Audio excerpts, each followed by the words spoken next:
afternoon and welcome. My name is Julia Lamb, and I'm the Professor of Theology here at Georgetown.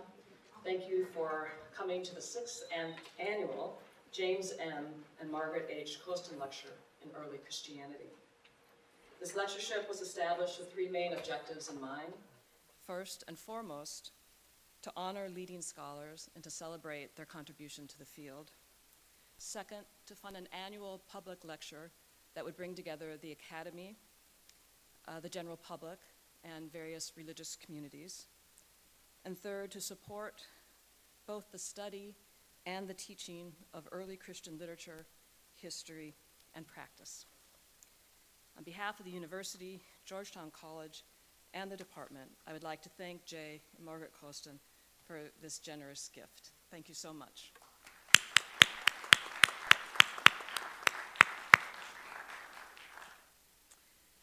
I'd also like to thank our co-sponsor this year, the Berkley Center for Religion, Peace, and World Affairs.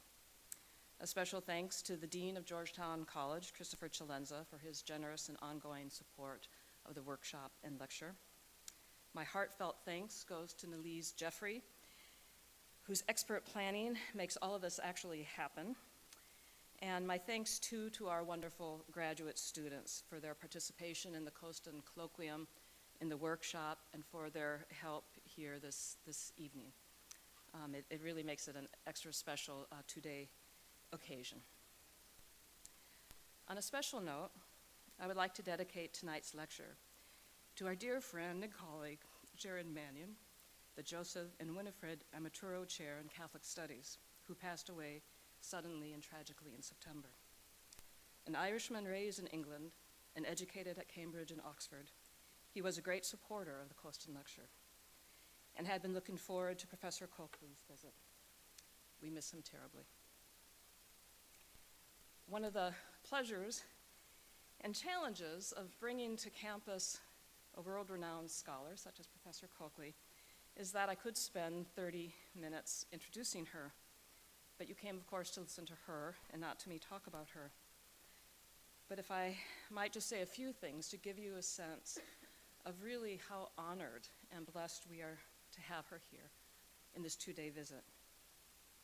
Sarah Coakley is currently the Norris-Hulse Professor of Divinity, emerita, University of Cambridge, research professor at Australian Catholic University, Melbourne and Rome, and Honorary Fellow, Oriel College, Oxford.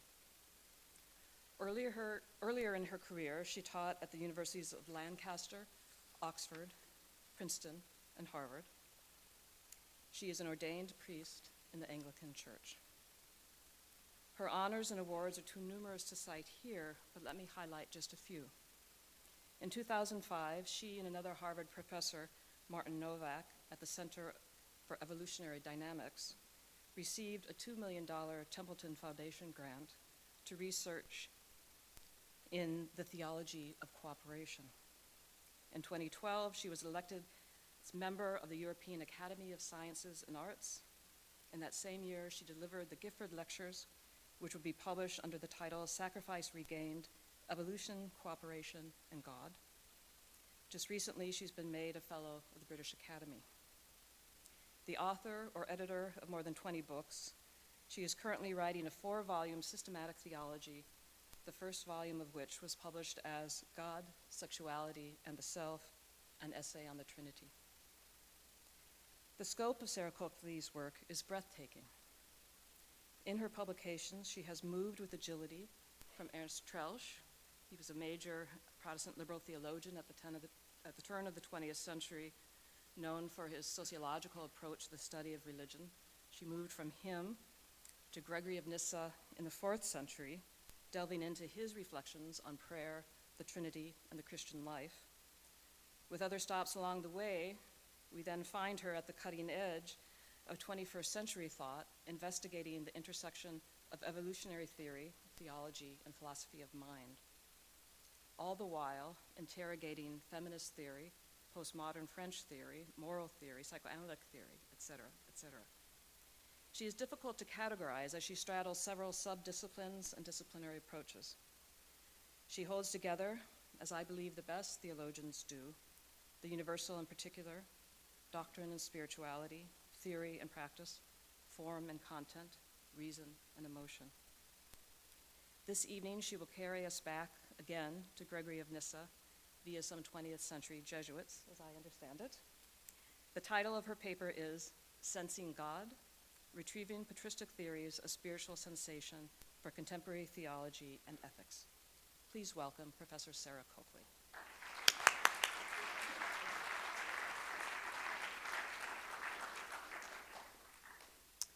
Well, let me first thank the whole Department of Religion at Georgetown and other interdisciplinary Georgetown interlocutors, and especially Julia Lamb, who has done all the arduous practical organization for my visit, for the great honor of the invitation to give this year's Costan lecture, and for the splendid intellectual interchange and hospitality I've already enjoyed as a result.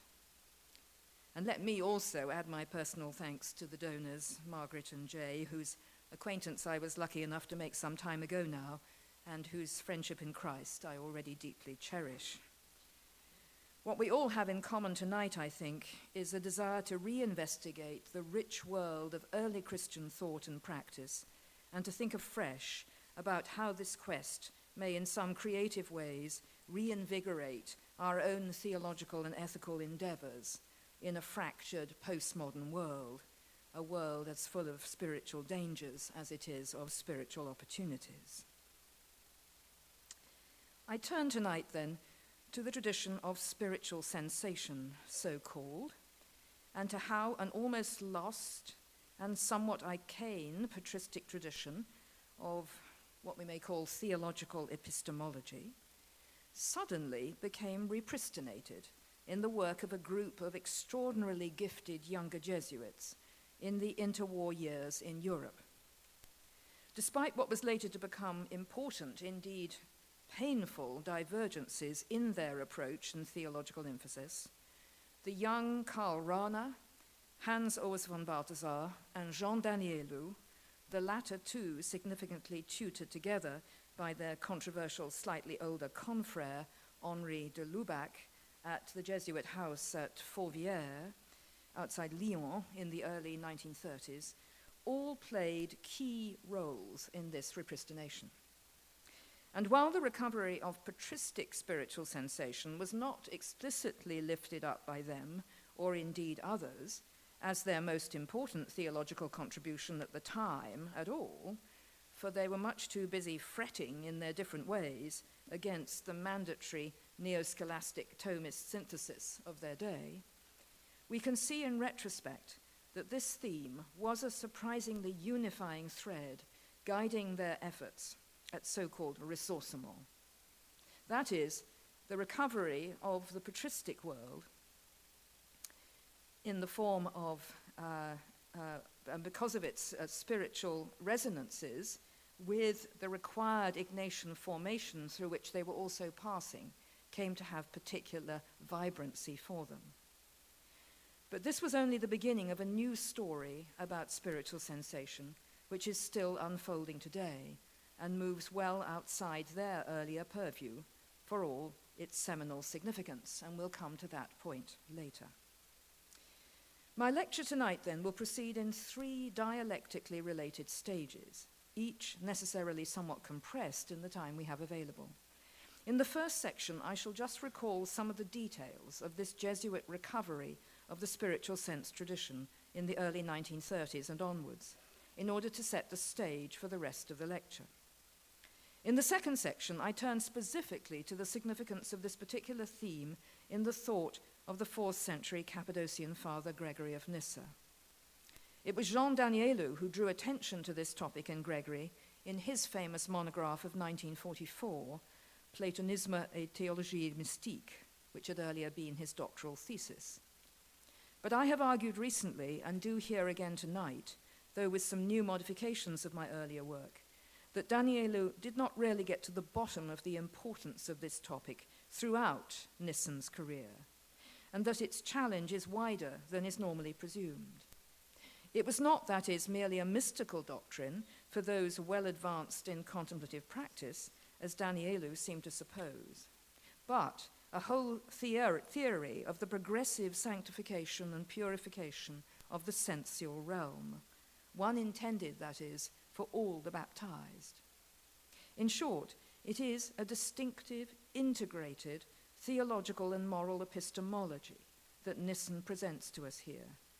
Delightfully unsystematically presented, to be sure, but full of interest and promise, for what I now see as some of the more creative and daring strands of secular epistemology today, specifically in what's come to be called virtue and vice epistemology, and in analyses of hermeneutical and epistemic injustice. In my third section tonight, then, I turn explicitly to that contemporary philosophical realm and muse prospectively on what a developed theory of Christian spiritual sensation along these lines, at least suggested by Nyssa, could mean for critical engagement as contemporary religious practitioners with some of the deepest spiritual and moral aporia of our days: systemic racism, still unacknowledged but pervasive sexism, and the corrupting and addictive features of online pornography. We may, of course, not even yet be accustomed to thinking of these problems as in any way connected. And please be aware that I'm not, of course, claiming that pornography originally produced racism and sexism. But if it is a sinful and habitual corruption of the sensorium that unites these phenomena at some deep level, then we are necessarily drawn to reflect, in contrast, on what might heal and redirect our sensual life, and how that relates to the very life of the Church in our society. So that's the preview. Now I come to my first section. It's lovely to come to a Jesuit institution and be able to start by talking about some very important developments in Jesuit thinking in the 20th century. Now, in 1932, the same year that he was ordained after his theologate in the Netherlands, the young German Jesuit Karl Rahner published an extraordinary first article in the French journal Revue d'Esthétique et de Mystique. It was originally handwritten, apparently, in a little exercise book in honor of his father, and it later came out in another shorter version in Germany. It was a study of the, quote, beginnings of the doctrine of spiritual sense in origin. And the second part of the study appeared the following year in the same French journal, an equally important discussion of the developing importance of the same doctrine in the medieval West, and especially in Bonaventure, whose thoughts on spiritual touch were in turn significantly going to influence Ignatius of Loyola. It is obvious from the first of these articles that Rahner's interest and his slightly wooden categories of analysis as applied to origin arose out of the hugely influential recent treatment of spiritual sense in another and rather different context.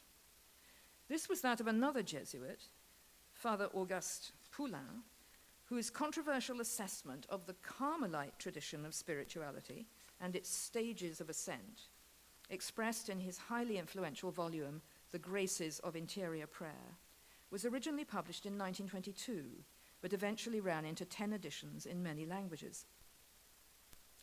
Poulin's critical and frankly rather curious reinterpretation of John of the Cross, which evinced squeals of pain from the Carmelites, involved a whole chapter devoted to spiritual sensation, a chapter whose much deeper historical roots and meaning Rahner now discerningly sought to expose. What Rahner perhaps implicitly perceived was that what in the modern period had become a category for use in spiritual direction and spiritual discernment, as kept alive particularly earlier in the 18th century in the Jesuit tradition by Giovanni Scaramelli, who was one of the great spiritual directors of that period, and then actively retrieved and revived by Poulain. That tradition actually had an original force in the Greek patristic author Origen, which was more generally epistemological. It was a whole theory of knowledge, not simply a tool for spiritual direction. Indeed, what was involved in Origen was a line of approach completely lost in Enlightenment and post-Enlightenment philosophical epistemology, guided as that was by the new desire then to attain a universal scientific status of certainty in epistemological investigations. In Origen, in contrast, way back in the 3rd century, the idea was that the individual development of our 5 senses towards refinement and sensitivity in Christ might be a lifetime's undertaking, a project indeed coterminous with sanctification itself, and therefore one in which individual Christians would of course find themselves on different levels of development in the journey at different times. Such a revolutionary but also forgotten notion was also then a very different perception again of the importance of spiritual sense than that associated with the very particular meditative technique of the application of the senses, so-called, in Ignatius's spiritual exercises, something with which all the Jesuits in this story were, of course, already well familiar. The interesting new detective story for Rana, however, was where that idea had its ultimate origins, and so he found himself back with Origen in the 3rd century.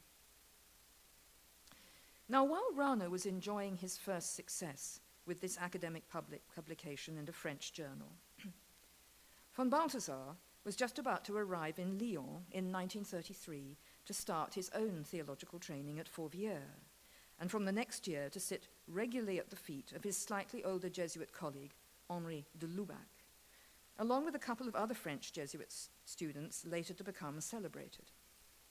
As von Balthasar later wrote autobiographically at the end of his life of his time at Fourvière, I quote, "While all the others went off to play football, Danielou, Bouillard, and I, and a few others, got down to Origen, Gregory of Nyssa, and Maximus." Then he says, "I later wrote a book on each of these." Danielou was, of course, also to publish his important monograph on Gregory of Nyssa 10 years later.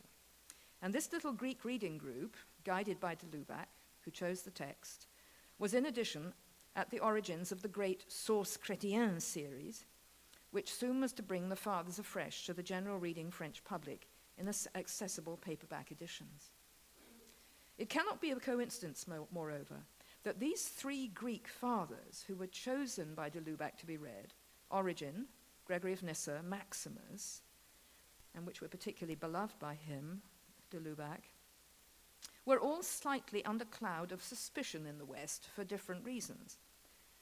But they all propounded their own theories of spiritual sense, founded, of course, in Origen's original insights, though with different variations. And all, moreover, adhered to some version of the Platonic erotic notion of the human longing for God, which was to become so important and controversial in de Lubac's own reinterpretation of Thomas's idea of the natural desire for God. Moreover, de Lubac was later, in 1950, to publish his own celebrated discussion of the spiritual sense of Scripture in Origen, a slightly different meaning of spiritual sense. It's a topic connected to Origen's epistemological meaning of spiritual sense, by which de Lubac attempted to restore the idea of the allegorical method in scriptural reading, and thereby the quest to look for Christ throughout the spiritual corpus, and therefore to bring it into central spiritual consideration again for the Church's life and liturgy. In short, we can say of this inconspicuous little Greek reading group at Fourvière that perhaps never had an afternoon's alternative to football, had such a significant ecclesiastical set of aftershocks. But I hope I have said enough in this first section of my lecture to indicate already how exciting and novel were the developments in the understanding of the Greek patristic and Latin medieval doctrine of spiritual sense in these crucial interwar years in Jesuit houses in Europe. The younger Jesuits who converged briefly in their study of this topic, in particular Rana and von Balthasar, were of course later to divide in important theoretic and theological ways on questions of religious epistemology and revelatory authority, one under the influence of Heidegger, Rana, the other under the crucial influence of Barth, von Balthasar. And Father Stephen Fields, in your own faculty, has thrown important light on how von Balthasar's and Rana's different renditions of Bonaventure on spiritual sense already mark that divergence in their theological perceptions. suggesting that Rana's early rendition of Bonaventure perhaps foreshadows in some way his famous Heideggerian idea of the supposed natural human Vorbegriff in relation to God. The human is naturally opened upwards to God, according to Rana. In subtle contrast, we might see von Balthasar's turn to the revelatory moment in Barth, in contrast, as also still having some influence here from this Bonaventuran perspective about how we relate to a revelatory moment. Thus, my own former doctoral pupil, Mark McEnroy, now at the University of St. Thomas, has suggested in response to Father Fields that if we take the importance of the rediscovery of patristic and medieval spiritual sensation to both of these titans at the start of their theological careers as seriously as we should, then it may be that we can see their subsequent theological divergences and enmity as less marked than heretofore. As McEnroy puts it, if Rana's understanding of spiritual touch in the early 1930s already came to significantly shape his understanding of the point of contact between the human being and God, then the concerns about Rana's anthropology being overly dictated by his philosophical starting point will need to be reconsidered. Whereas conversely, once we fully understand the role that the epistemological spiritual senses explicitly play in von Balthasar's theological aesthetic throughout his career, as McEnroy has shown in an important monograph, then we see that there is, after all, an anthropological structure, an epistemological structure undergirding his revelatory theological conception of the form of God. In both men's thinking, then, the continuing importance of the spiritual sense tradition arguably endured, despite Rana's rather strange later failure to mention it explicitly after his early notable publishing success with the theme. So that's my Jesuit introduction. And now we're going to turn to Gregory of Nyssa himself and to provide a reassessment and reapplication of his theory of spiritual sensation. In your handout, I've given you, I'm afraid, a rather lengthily narcissistic list of things that I've written about this, but as so often, one changes one's mind. And so this is the latest version in which I correct several mistakes that I think I've made in early hermeneutical moves. So what then of the confrère of von Balthasar, Jean Danielou, for whom Gregory of Nyssa, rather than Origen, became the focus of his doctoral work? And here we move to the second section of our lecture, which will be crucial for the bridge to our final and third section on contemporary epistemological problems. Now, in some ways, Gregory's views on this matter are importantly different from that of Origen, and in my view, even more suggestively applicable as a general theory of moral and spiritual attunement to the recognition of and union with Christ throughout a lifetime. I wish here, therefore, not only to engage critically but appreciatively with Daniel's rendition of this theme in Gregory, powerful though it is, but incomplete, but also to point out where I have myself extended or complexified my own earlier analysis. For the sake of necessary concision tonight, because this is a bottomless topic, I'm going to here make only 3 core interpretive points about Gregory of Nyssa's doctrine of spiritual sense, so termed by Danielou. Since the first thing one has to acknowledge is that it is far less systematized or clarified than this term might suggest, or indeed than one might like it to be, and that's why there's so much guessing about how we exactly put it together. But that does not mean that we cannot provide a careful and nuanced exegetical account of how Gregory's views appear themselves to have developed and changed on this theme through his writing career as a theologian and bishop. He was a failed bishop, by the way. I always find this rather charming. He sort of gave up and went off to write his commentary on the Song of Songs. He was bad with the money. I don't mean he stole it. He just wasn't very good at raising it. So, three foci of discussion. Well, first, there is the continuing debate about how Origen's and Gregory of Nyssa's accounts of spiritual sensation relate or compare, since it is evident that in some texts, Gregory is drawing on Origen directly, especially in the prologue to the commentary of the Song of Songs. These are days when plagiarism was the sincerest form of flattery. And we may even presume that he at times had Origen's text open in front of him.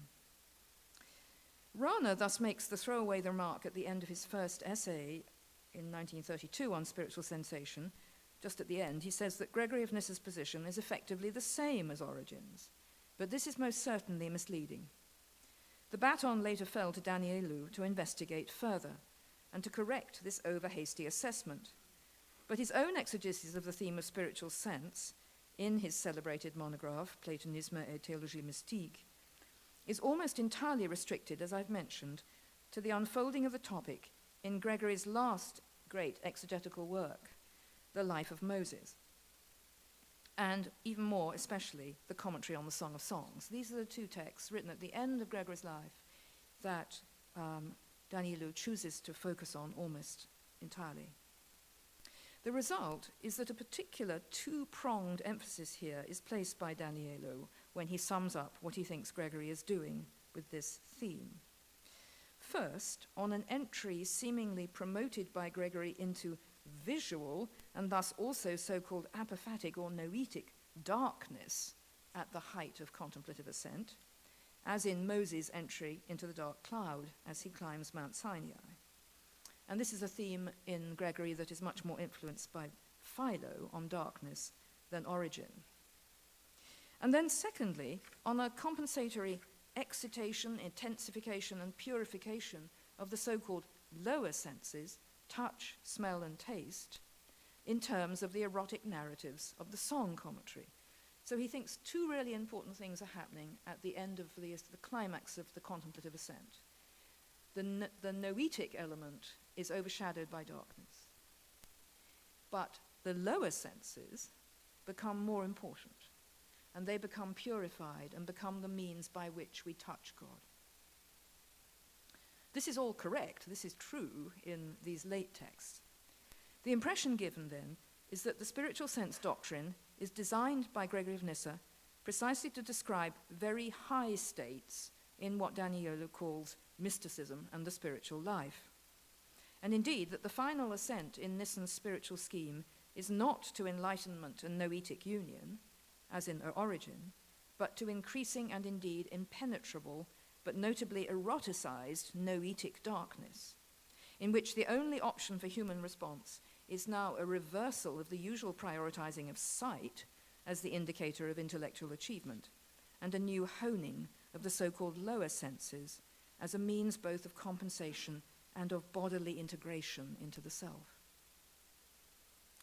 So persuasive and attractive is Danielou's account of this teaching, indeed, that it took me several years of teaching it just as I've expressed it to become aware that it was not quite right, and that for more than one reason. First, a close reading of the commentary on the song reveals that the noetic darkness celebrated in the life of Moses is not consistently maintained in that slightly later text. And indeed, as Martin Laird as well pointed out in his own monograph on Gregory of Nyssa, the light of noetic illumination is also promised at key points in the song commentary, especially in the 6th homily, where Danielou only discusses the parallel darkness motif and completely ignores the lightness that is, as it were, coming up from the dawn. Secondly, however, and more significantly, the particular concentration on the last works of Gregory of Nyssa by Danielou, whilst not misleading in its exegesis of special states of so-called mingling with Christ, which constitute for Gregory the apex of the life of purified and transformed sensation, fails to take account of the exposition already building in his earlier teaching on spiritual sense, which Gregory dots around in his earlier writings from at least what is generally regarded as his middle period, that is, from about the time of his brother Basil's death in 379 CE.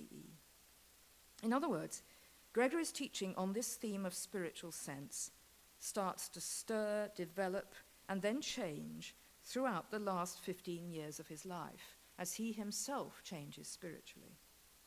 And what he says about it in his last works, whilst in some cases correcting and modifying Origen, both in claiming that this teaching is opened up to the fleshly minded who genuinely seek to purify and integrate their senses, and in glorifying in a new way the potential even of the lower senses for transformation and union with Christ. That's where it's different from Origen.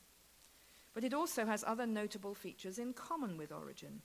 At the moments when Origen too, as in a famous passage in Contra Celsum, book 7:24, can make it perfectly clear that he is talking about actual physical sense and not merely about a figurative or metaphorical form of sensuality, which is purely noetic and disjunct from the body, which in other moods, as in his own prologue to the commentary on the song, does appear to be what Origen is saying. So there's great mystery in interpreting Origen on this theme. Is he really talking about our actual physiological senses, which can be transformed? Or is he talking in sensory language about a noetic response to God, which is non-bodily, which is more Platonic in its presumptions? It's difficult to tell in Origen. Both of those tropes are there. But in Gregory, we see something much more interesting, I think. I think that in Gregory, we definitely see a progression to the idea that we work on our senses, or rather the Spirit works on our senses, through the life of sanctification. And that this is a life's work, and they are intended to be transformed. So it's not that Origen's view is metaphorical and Gregory's analogical, as sometimes people say. These categories indeed represent an unfortunate disjunction, which was originally pressed by Poulain and then brought rather clunkily from there into Rana's discussion. But rather that both thinkers are complex, at times elusive, and, at least in Gregory's case, significantly developmental. What is crucial, then, for understanding Gregory's distinctive version of the teaching is that what he lays out in the last commentary works about the actual unitive mingling with Christ comes only after long preparatory developments on the lower slopes of moral, intellectual, and sensual purification. In short, the development of the life of virtue is the development of the life of both intellectual and sensory transformation for Gregory. It is a whole theory of how body and soul are together en route to God, together fumbling towards enacting what the resurrection body will one day be like in its full glory. And so Gregory founds this idea in Eastern Orthodoxy that what we're up to in this life is moving towards what it would be like to have a resurrection body. And this brings me to my second exegetical point. And that is that what we need more consistently to search and do with Gregory's whole oeuvre is to look for his language of spiritual sensation.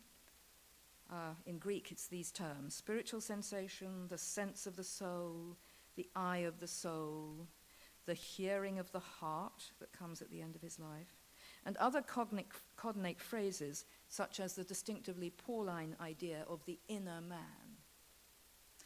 And we ought to go through all his works and find when he is using these trigger forms of language to gain a complete picture of how his own thinking developed on this theme over time.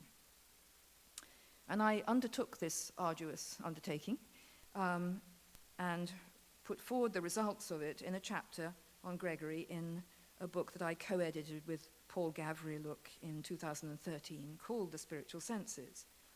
It was based on an exhaustive TLG search for these phrases across all his works.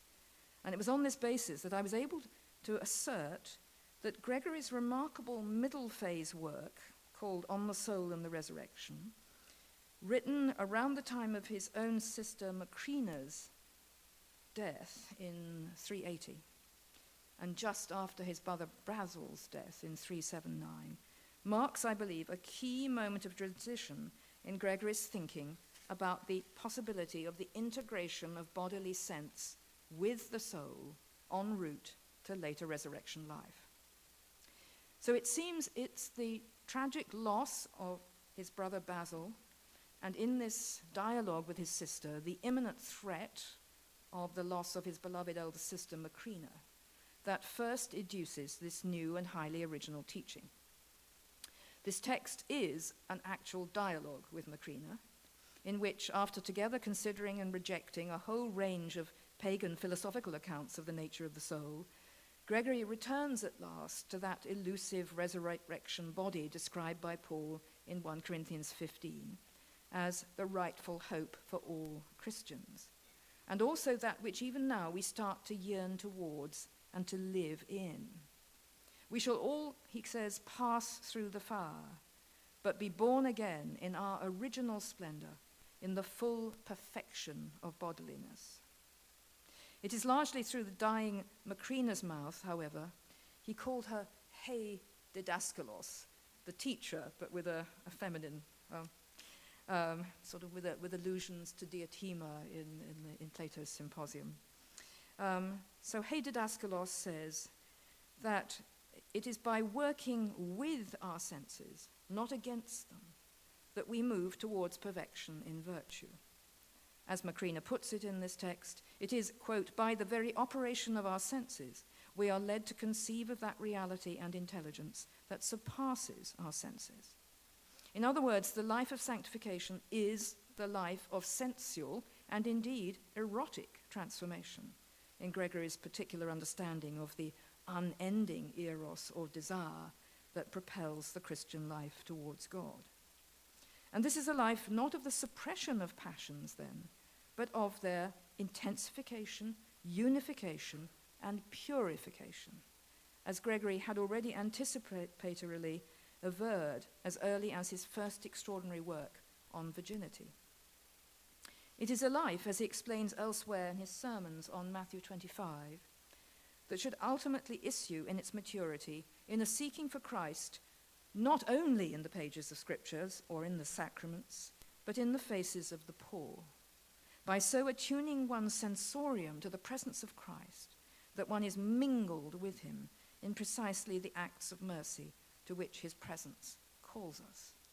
He makes an aside earlier, an extraordinary remark, when he says, when old married people, their children have gone away, and maybe sex isn't so important for them, their erotic life should be directed to the poor. As this vision of a marriage culminating in mercy, which I think is a unique thought in the history of Christian spirituality. If what I have so far sketched about Gregory's teaching on spiritual sense is correct, then, it leads me to my third and last reflection on his significance and originality, from which we shall then be able to segue into our promised consideration of the potential application of his theory to contemporary concerns. And this is something that has become clear to me only in my more recent reconsiderations of his commentary on the Song of Songs, having freed myself from my earlier over-gullibility towards Daniela's brilliant but partial rendition of this text. For now, as I have expressed in a recent article on Gregory's unique Trinitarianism in this last work, I see properly for the first time that the growth in virtue, transformed doctrinal understanding, and sensual purification are all correlatively developmental at the same time in Gregory's mature and final understanding of the Christian life. Hence, doctrinal truth for Gregory, even truths about the Trinity, are not enunciated on a kind of flat plane, not merely propositionally or creedally, but in via towards what he calls union and ecstasy, as he now puts it, in especially the fourth homily on the Song of Songs. Remember that Gregory spends an enormous amount of time in his earlier period defending the doctrine of the Trinity from late Arianism in a philosophical, clarificatory, expository mode. But now we flip into something completely different. This is how you understand the Trinity when you become united with it. This is where all that hair-splitting was going. It was necessary to see off the heterodox. But this is something better, something more important. We are now, as it were, understanding doctrine according to spiritual sense. This in turn means that the Spirit's invitation into the life of God signals a progressive mingling with Christ, a development which might suggest a loss of fully externalized Trinitarian thinking, but which, I argue in contrast, Gregory would see quite differently.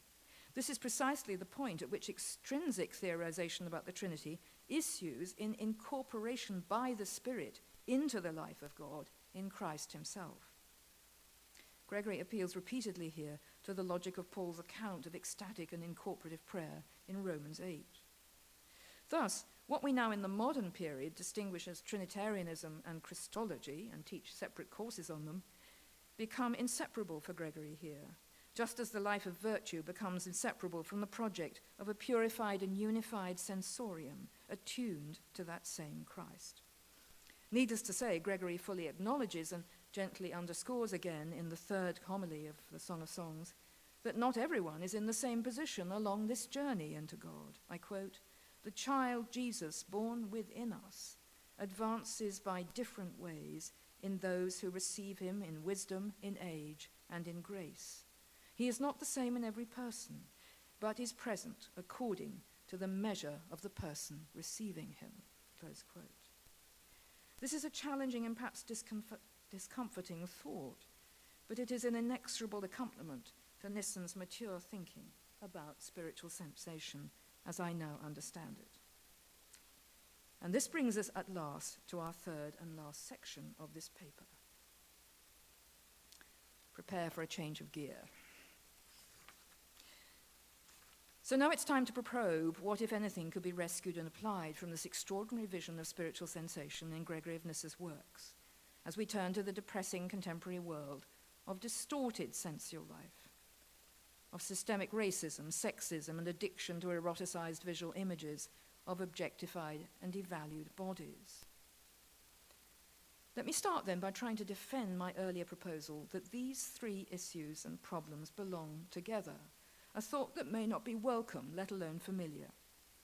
But here, to jazz things up a little, I cite first a prophetic rapper from St. Louis, whose stage name is Tef Poe. During the heights of the violent protests occasioned by the police shooting in August 2014 of Michael Brown in Ferguson, Missouri, this young man emerged not only as a fearless commentator about the shootings, but as a canny spokesman and analyst of the underlying racial tensions. Interviewed on the BBC Today programme in London some months later, he made the following arresting remark. I paraphrase from memory. I quote, "The American civil rights movement has failed," he announced with emphasis. "The question of rights does not even get to the deeper and more profound issue of racism, for that is a problem of seeing." I think we can see instinctively what he means, although the idea is still unfamiliar in studies of racism in this country, albeit gaining some traction in psychological investigations of the visual and moral presumptions brought unconsciously to images of black young men, and especially by the police force.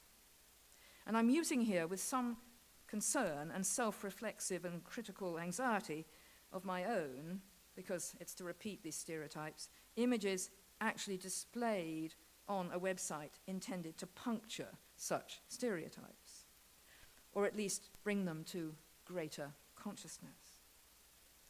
To open the question of the problem of seeing in relation to systemic racism is not, of course, in any way to undermine the importance of rights discourses or economic or political or educational analyses of racism.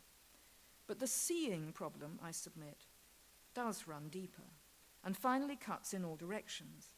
For if we cannot, for whatever reasons of inherited or socially mandated prejudice, even see each other as beloved of God, or, as Gregory of Nyssa put it more pointedly, as actually manifesting the face of Christ, then it is clear that the seeing problem is no mere aesthetic veneer that can be easily tweaked by an afternoon of mandatory consciousness raising. On the contrary, it is an issue for the visual sensorium that cuts all the way down and across, deep into our spiritual and moral lives, as much as into our social and economic negotiations. Now, racism and sexism are, of course, by no means tokens of one type, as the philosophers would say. They cut across one another and intersect in disturbing ways, especially in the notable and also often unconscious eroticization of the black body, both male and female, in our culture that is a kind of inverse manifestation of that same racism.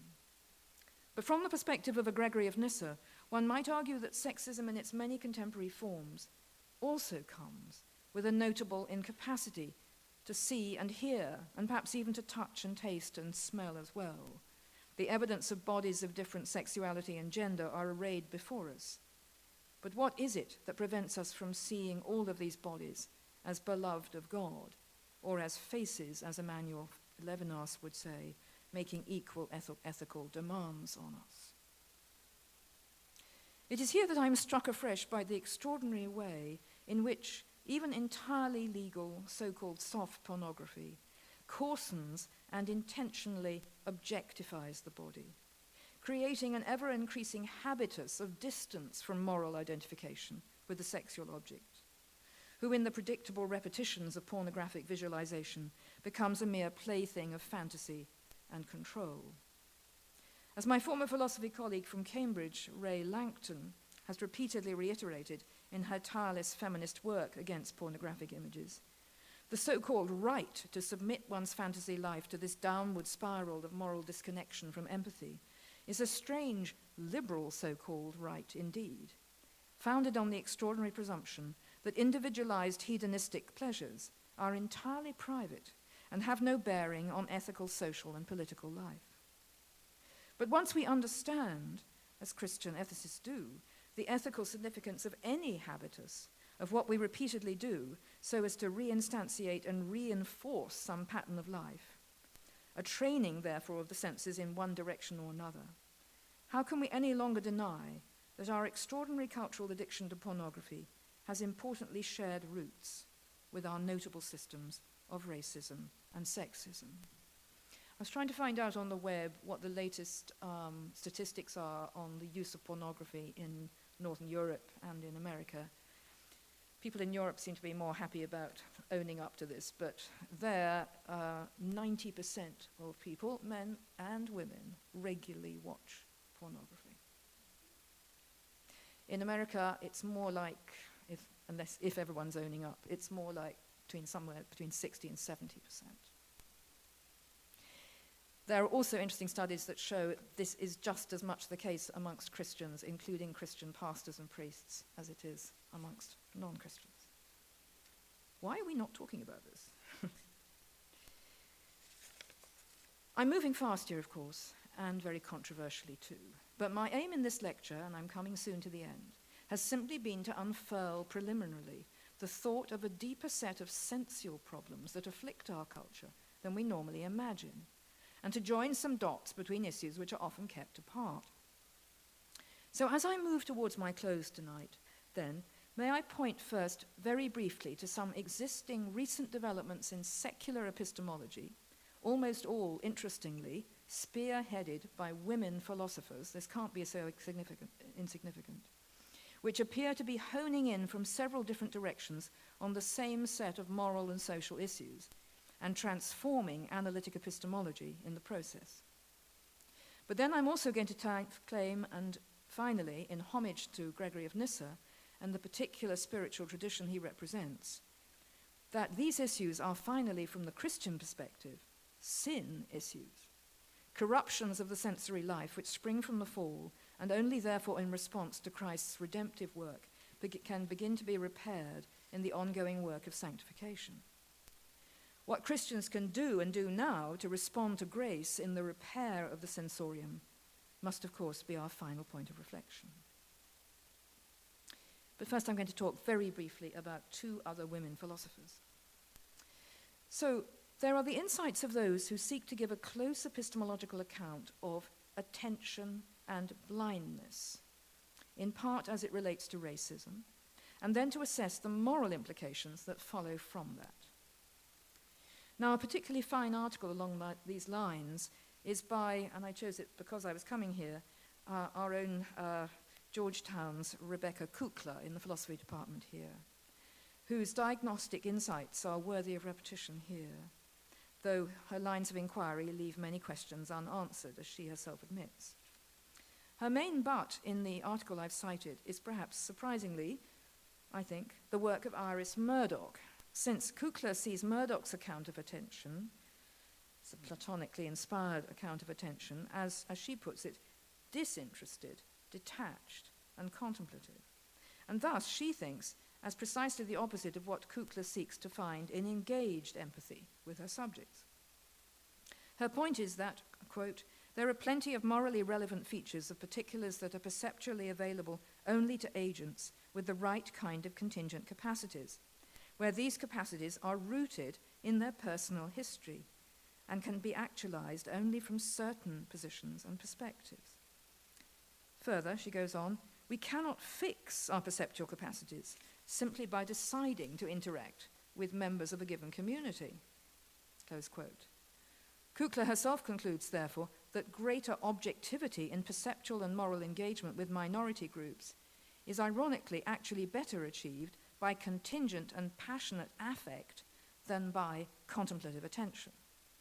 I don't think I necessarily agree with her there, but we could discuss that.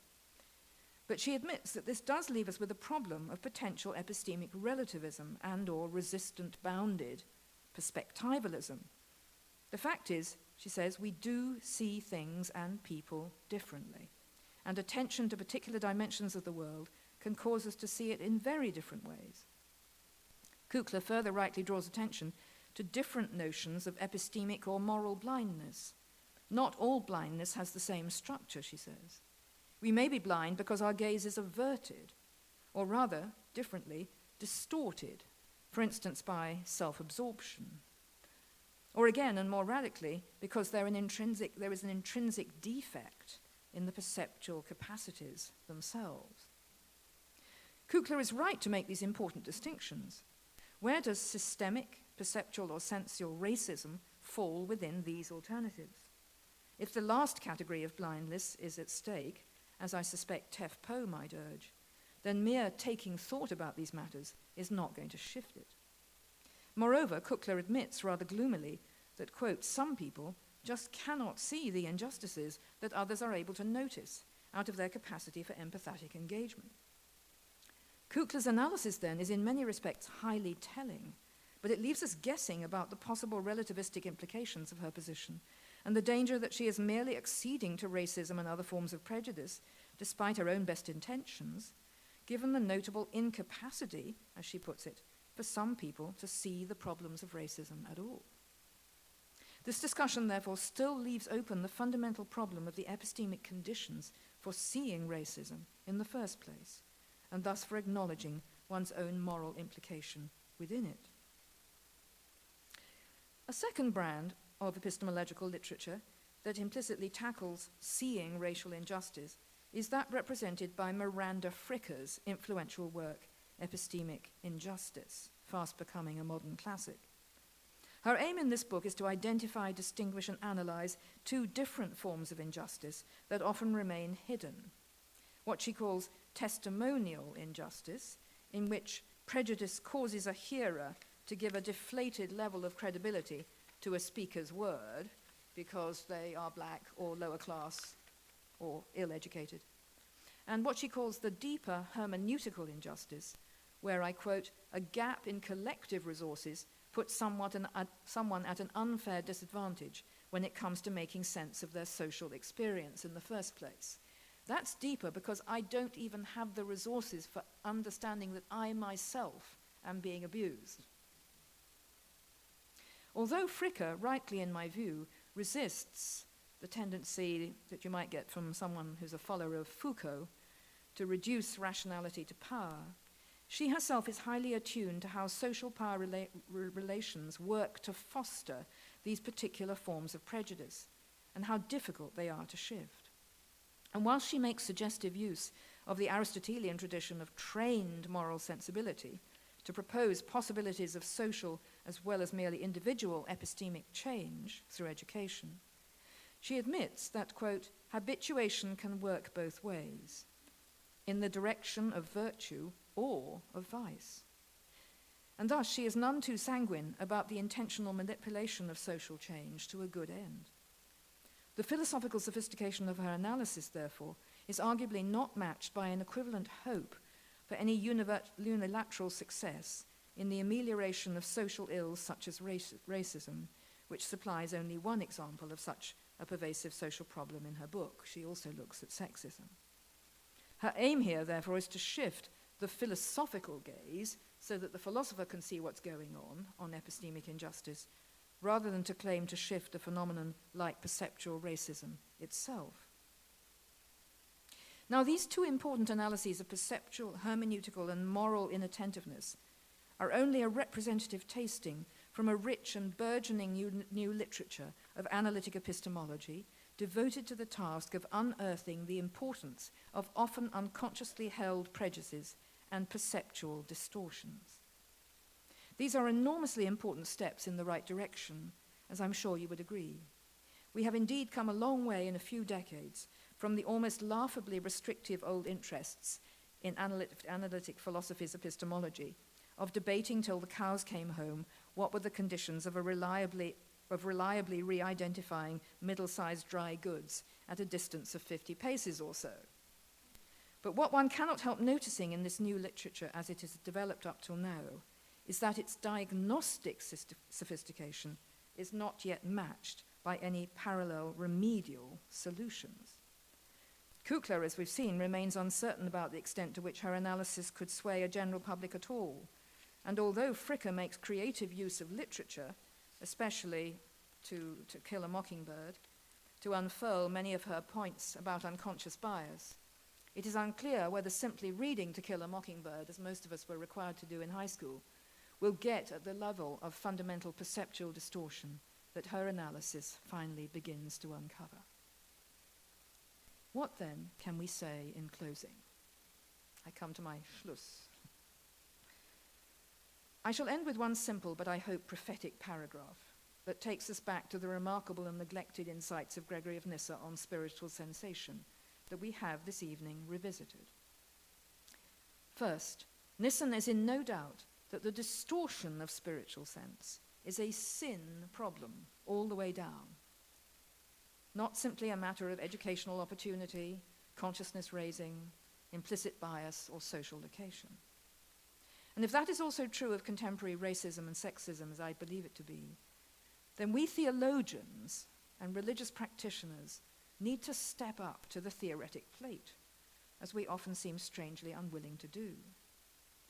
Secondly, what Nyssa sees over a lifetime of reflection on the problem of a sensorium disordered by sin is that the healing of it is precisely coterminous with the healing from sin to call, and thus also takes a lifetime, and indeed a life beyond death, of longing desire in the spirit, to be purged, reformed, and changed into the life of Christ. All the practices that the Church holds out as remedies for sin are also therefore remedies for the healing of passion and sense.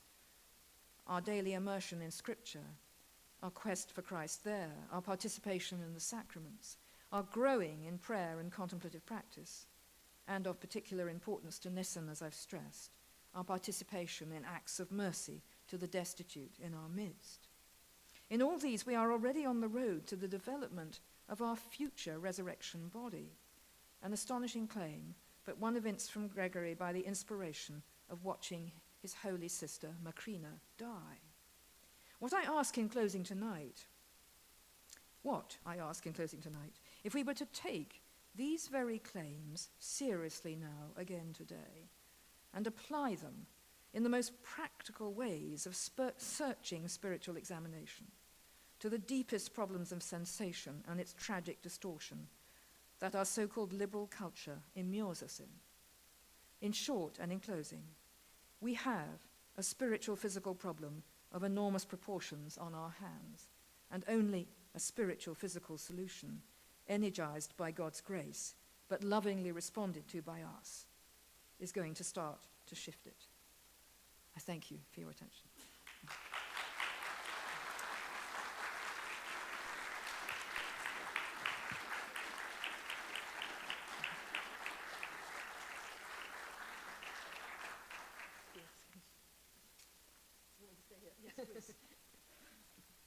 Thank you so much.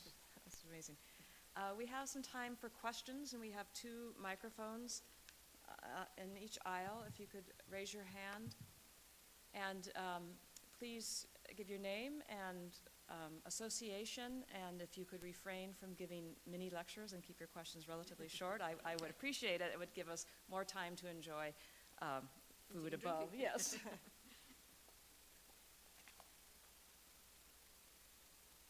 Hi, I'm a member of the public, Sabrina McCarthy. I wasn't able to understand how you go about the purification of the senses according to Nyssa. Is it by abstinence, fasting, or is it, as you were suggesting at the end, scripture, sacrament, prayer, and acts of mercy? It's absolutely all of those things. And I only spoke very briefly en passant about the very first text he wrote on virginity, which is an extraordinary text about the ascetic life in general. And he's, I think, the only person in the patristic world writing on asceticism who thinks that the married life can be just as holy as the celibate life, or at least very close to as holy. And he points out that unholy celibates are much less holy than holy married people. And he takes it for granted that we will, as it were, be working in response to the Spirit with our bodies, and therefore the food we put inside ourselves, the drink we drink, everything we do is going to have implications for our growth towards holiness. But he also sees it as necessary that the structures that the Church provides for us in spiritual training have to be part of this picture. And I'm very struck in contemporary life, as I'm sure you are also, that fasting is actually rather popular in terms of slimming, but it's not popular at all in the Church. And that's part of the paradox that I think we are dealing with in our culture, that we are simultaneously self-punitive and indulgent.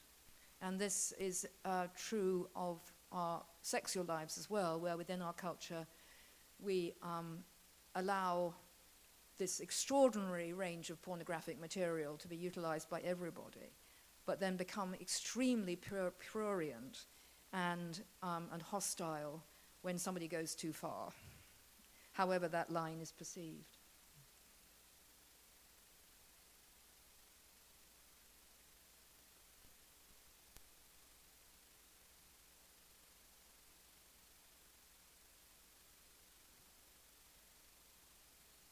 There's someone in noetic darkness up there. Can you Hello.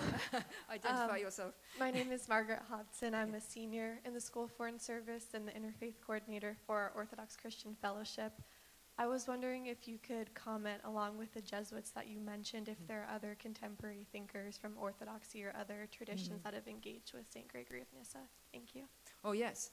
Well, Gregory of Nyssa is a very interesting father because he has periods of being slightly forgotten and sidelined, and other periods when he's regarded as especially interesting.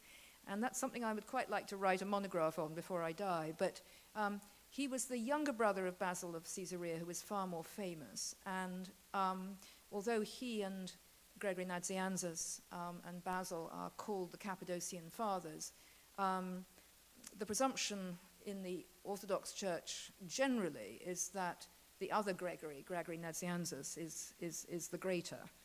And I don't think it's really, I don't think it's been realized until the latter part of the 20th century quite how unique he is. Because you really have to sit down and read all his texts, which very few people have done, to understand where he is actually diverging from his brother. Until his brother dies, he tends to say just what Basil said or intensifies it a bit. Once Basil dies, then he starts to come out with these extraordinarily novel insights. So your question is a very pointed one. It's certainly true that in this particular period, the end of the 20th century and the beginning of the 21st century, he's been enjoying an enormous revival, partly because of translations and so on. But there have been other periods also when he's been very important, especially in the monastic life of the Eastern Church. So he's read very closely by Maximus Confessor, and his notions of desire are taken through Maximus into Gregory Palamas and so on. So it's patchy, but there's something about him today, I think, which is exciting for the things that we're confronting.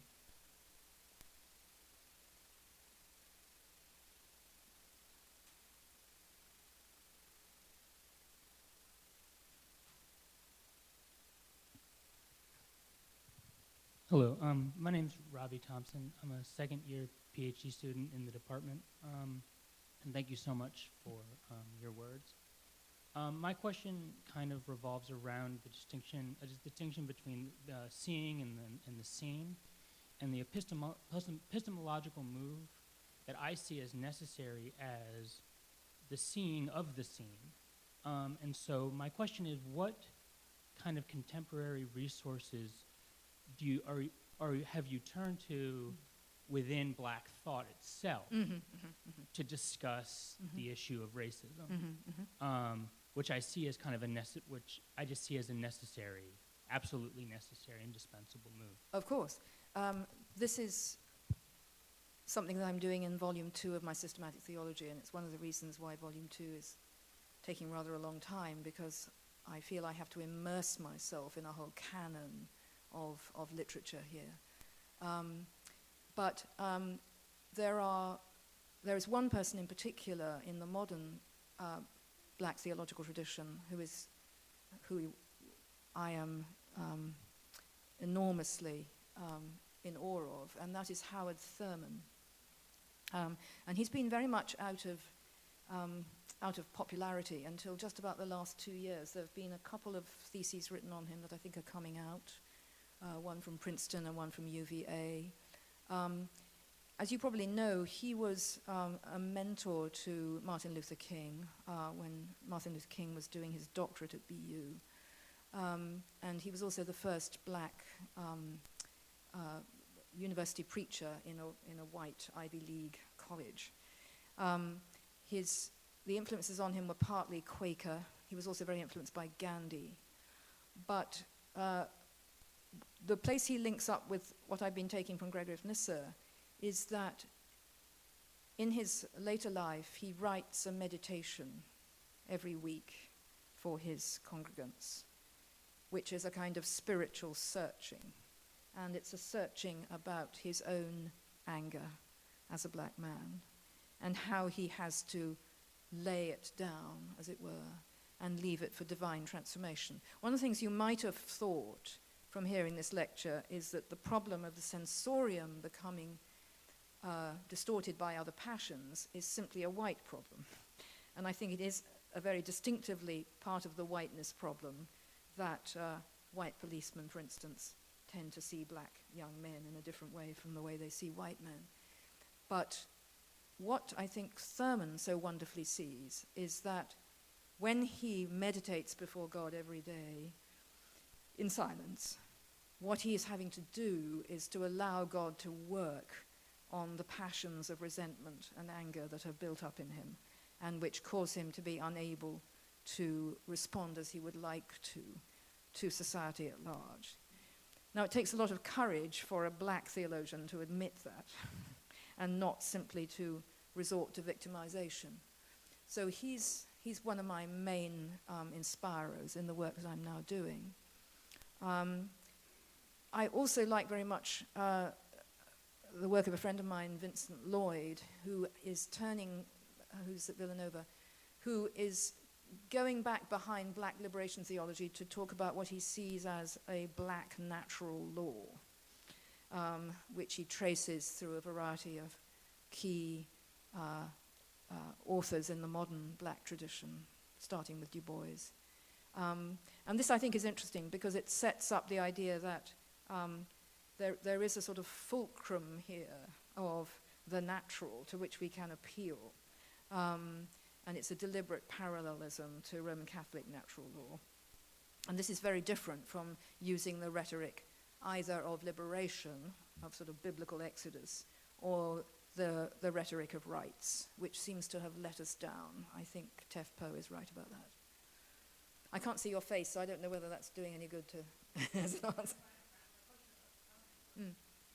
I mean, I love Thurman, and I guess my question is, do you see any significance in kind of his thought in that he very rarely talks about race? Oh, he talks about blackness quite a lot, in the Meditations. Okay. He does. Although he's never, but it seems as if he's never is as much as other authors explicit on the subject. I would slightly dispute that, I used to teach his Jesus in the Disinherited. I think that was possibly true there, even though he does talk about Jesus as a black man. But in his Meditations, I think this is where you get the real deep Thurman. And I think one of the interesting things is that he's absolutely not afraid to face something that we mostly can't talk about now, which is that he's willing to use the language, the metaphor of darkness for his own sin as a black man, and then disambiguate that from the issue of race, but also be aware of how it has become entangled in our culture. And that, I think, is just wonderfully daring, because at the moment we are being pressed in the university to, as it were, obliterate the language of darkness when associated with sin. I think that's one of the reasons why it's difficult to talk about racism as a sin problem.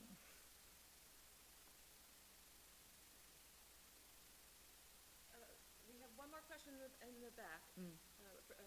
Brief question, please.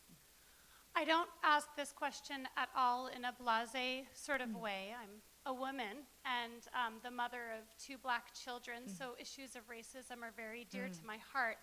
However, my question is whether focusing on corporate sins and the need to cleanse the senses or purify the senses in order to heal corporate sins can be dangerous insofar as it lets us off the hook when it comes to more personal sins or the sort of day-to-day sinning that we do all the time that aren't necessarily tied up with sexism or racism or ableism or all those kinds of more, big societal sins. Thank you.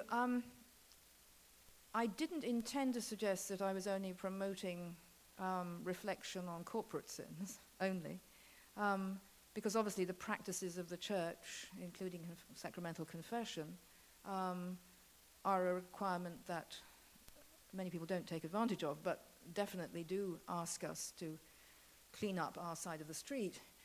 But I think what I'm more concerned here about, though, in response, is that even if we are extremely committed to the use of sacramental confession, for instance, on a regular basis, how do we get at those levels of unconscious prejudice that maybe don't even come up there?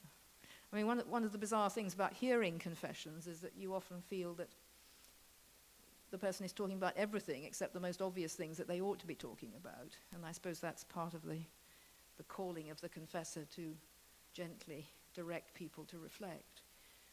But I just don't find much discussion in the churches.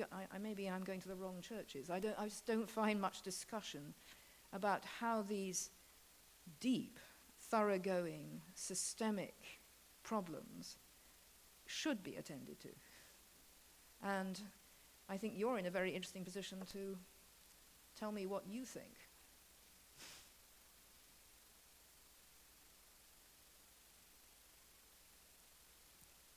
What I think about how these issues should be addressed within the context of the church. Yes, and culture in general.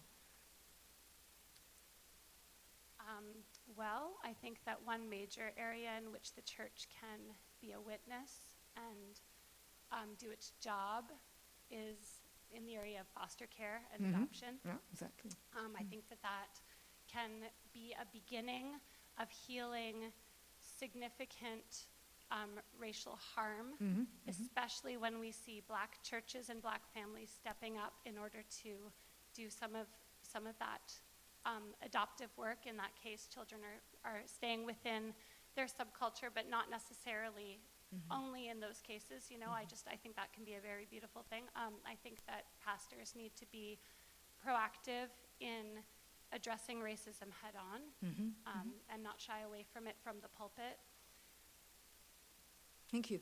By the way, we have a problem in Britain where, at least in some parts of London, non-white children are not allowed to be fostered with white parents.